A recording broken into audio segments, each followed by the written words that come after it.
And welcome back to WMMBAM.com, our video on demand section, as we take a little extra time with the candidates that we have on air. And today it's Congressman Bill Posey. Bill, thank you for taking the time. It's good to have you in here. We had a phone call or two.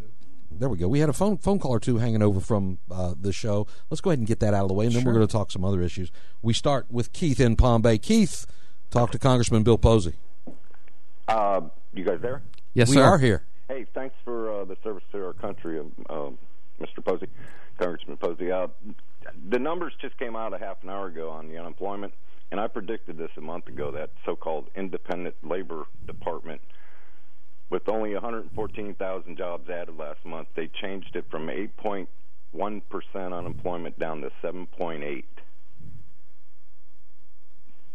Did your aide give you that information at 8:30? I'd like to hear your initial reaction to that. No, I was on his show at 8:30. I started on the way down here about 7:30. It doesn't surprise me. It's getting worse and worse every month. You have to remember the administration said, if you guys will just be stupid enough to pass a stimulus bill, unemployment will never go above 8%. And, of course, it went way past 8%. And it's above, they may call it 7.8% now, but they take out of that equation all the people who just threw in the towel and stopped looking for jobs. And there's a lot of them.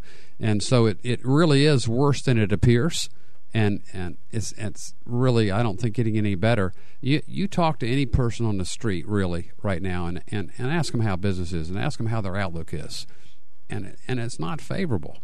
And so there's that old saying, statistics lie, liars use statistics. And yeah. I mean, you want to use numbers, and you want to have a good common denominator to use as a gauge to see where things are going. But when I see him talk about the unemployment rate going down, and without an asterisk or even a mention of how many people just stopped looking for work because they couldn't get it, they're not out of the job market by choice. They're out of the job market by necessity. What do you want to see? And thank you for the call, Keith. What do you want to see Congress do and the administration do, whether it's a continuation of Obama or whether we get Mitt Romney in January? What do we need to do to stimulate employment in the country? I don't think it's government's job to do that, but they have to do some things to make it possible. Well, government's job is to not interfere. I mean, the biggest fear of every businessman in the United States would be a guy knocking at the front door saying, hey, I'm from the government here to help you. Mm-hmm. I mean, the government doesn't help people succeed. The government gets in the way most times of helping people. Where the government tries to help, you have Solandra and the long laundry list of failures. Mm-hmm.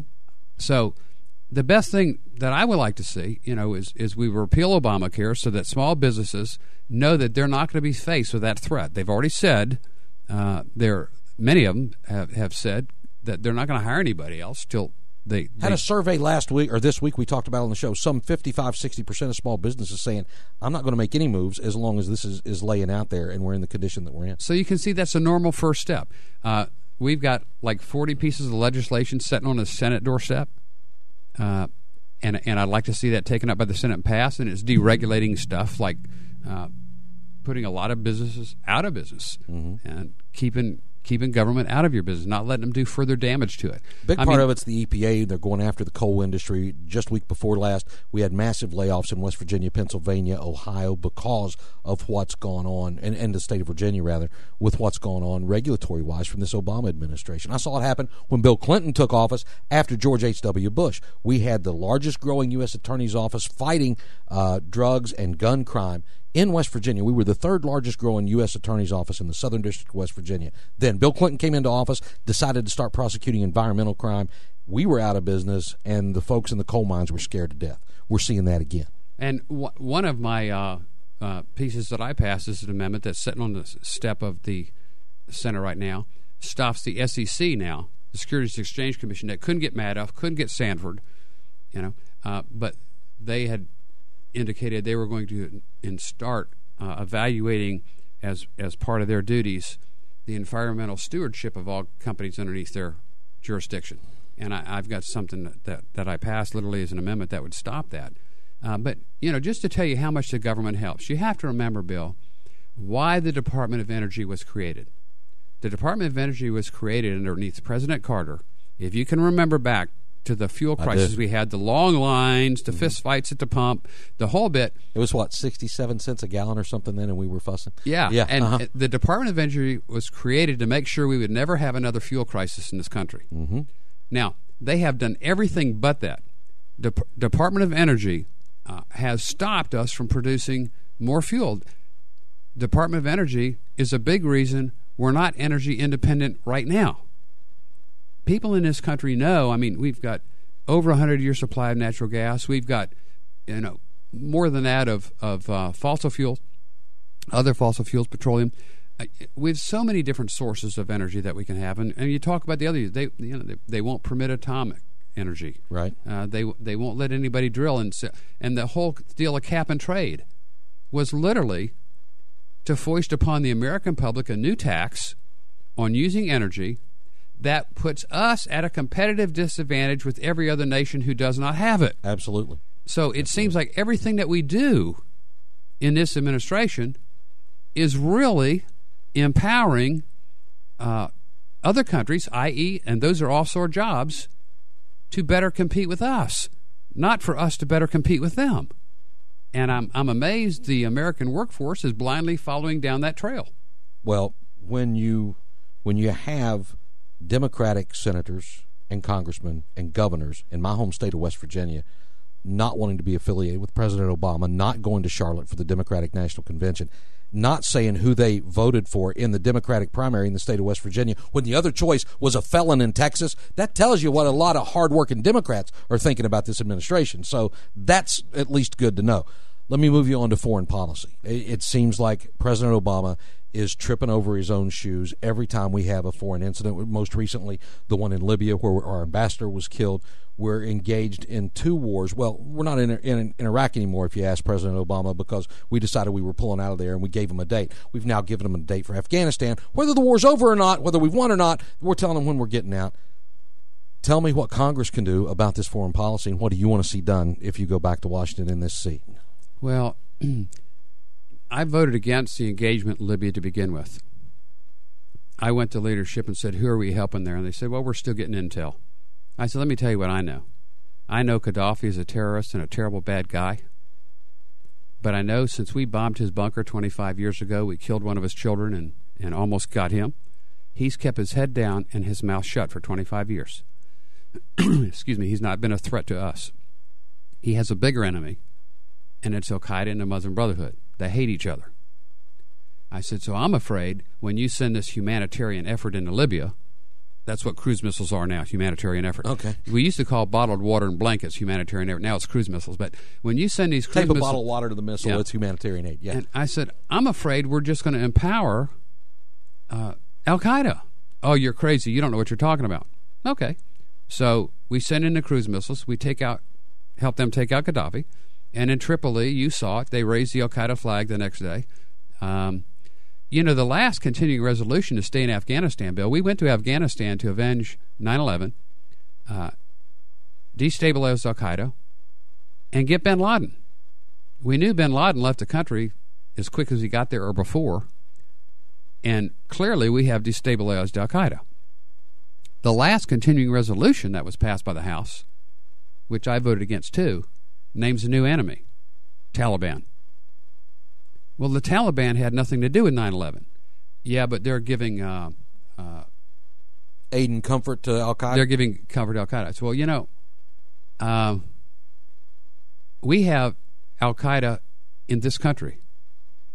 We have them in Brevard County. But we haven't named Americans as the enemy because there are some who give aid. We are in their country. We are going into their villages uninvited. They don't want us there. I think Karzai is a corrupt leader.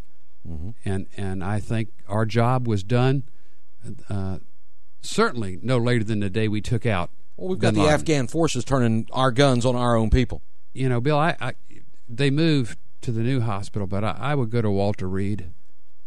I bring the cute girls in the office to see the troops there when they came back.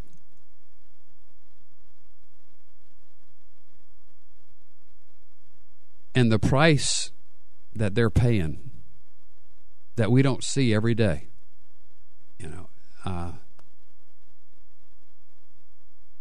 I wouldn't want a son there. I wouldn't want your son there. I wouldn't want anybody's son there. Mm-hmm. I think we served our purpose. And people say, well, you're being a wuss. No, I'm not being a wuss. I'm trying to be pragmatic, and I don't think we have any business there. What about foreign aid to nations like Egypt and Libya and other places where we're seeing these folks, they turn against us. Their government's not doing anything to really calm any of that. Is it time to pull the foreign aid back? Oh, clearly it is, and particularly now when it's just hostile towards us. Before, at least they would, feign a little bit of respect for this country, and now it's blatant hostility. I don't think in the real world that we live in or the international world that we live in, you can buy friends. I agree with that. You might buy an acquaintance for a while, but you haven't really bought a friend. And many people aren't aware. A lot of this foreign aid is really necessary for intelligence. Quite frankly, there is some selfish motives in spending some of it for the security of the United States of America. Yeah, that's very true. Just a couple minutes left. Let's try to get a couple of the other big issues in play. We talked about it on air for a little bit, but I want to give you a chance to be on record here as folks come back and take a look. Sequestration could impact a lot of contractors in this area. Should it come to pass, tell me what your intentions are. Well, as I stated, I voted against the legislation that created that super committee. The Senate has not passed a budget in 3.5 years, almost 4 years, and it seemed ludicrous to me to think that suddenly they're going to agree to a budget because we have a super committee to do it. Mm-hmm. I called it the super fundraising committee, actually. Yeah. The poison pill, they said, they'll do it because if they don't, there'll be draconian cuts to military and there'll be draconian cuts to social programs. So that's enough incentive for two people or two groups that never agree on anything to suddenly agree. Well, they didn't agree. And so we have sequestration. The problem with the sequestration is it's across-the-board stuff. It's not targeted cuts. I'm all about cutting government, but you need to do it targeted. You need to, if you can't budget properly, you need to get out of the business. Exactly. And so you don't abdicate that to the bureaucrats to do that. I could give you some examples when that train has gone terribly off the tracks and caused, lots more damage than intended. I think if we don't fix sequestration in lame duck, we will probably, after new members are seated, and assuming there's a change in the Oval Office, we will probably address it right after the lame duck with the new Congress and make it retroactive. All right. We've been inactive on immigration since at least 2006 and really for long before. Is anything going to happen with immigration law in this country and getting the federal government off the state government's back or getting the federal government to do its own job? Yeah, again, a lot of that's caused by the administration. The administration determines what its policy is going to be, and where its resources are going to be spent. It's so important that we secure our nation's borders. People don't talk about it anymore because they've heard it for so long. It doesn't seem significant anymore. But you've seen the stories about the terrorists that just walk across our borders. I've seen intelligence reports that would cause you to lose hair. I mean, it just is frightening. Sure. And so we need to do that, and we need to establish a real workable entry and exit program. Know who's coming in this country, where they are, and then when they leave. 40% of the people who are in this country illegally are here on overstayed visas. I mean, they were allowed to come in, and then they weren't.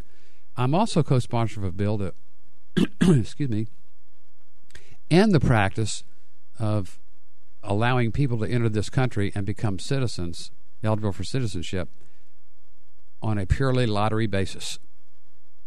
We've gotten good people, certainly many good people, and I'm a grandson of immigrants, and so I have no problem with people coming through the front door. I'm a product of that. Right. But I think we've made some mistakes going to a pure lottery system. We've got, everybody that wants to come to this country doesn't have the same motives or the same skills and abilities that would enhance the country. Yeah.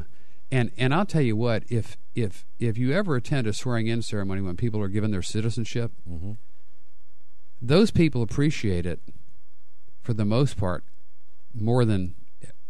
Absolutely. I talk to him in this audience every day. I get invited by Judge Majid to those ceremonies. I've not been able to attend one yet, but he is so proud to be able to do that and does such a phenomenal job, and likes seeing those people come in. And they do appreciate it. Most of them love America more than the average American. That's sad to say, but yeah, I think you're right. Just from what I hear talking to him here. They know more about it. They value it. I mean, we had a picture, I don't remember if it was the internet or it was in Florida Today, but of a little makeshift boat that rolled up on our beach out here a day or two ago. I mean, a raft that you and I might have built to try and play on the river when we were kids. Right. These people came here from one of the islands.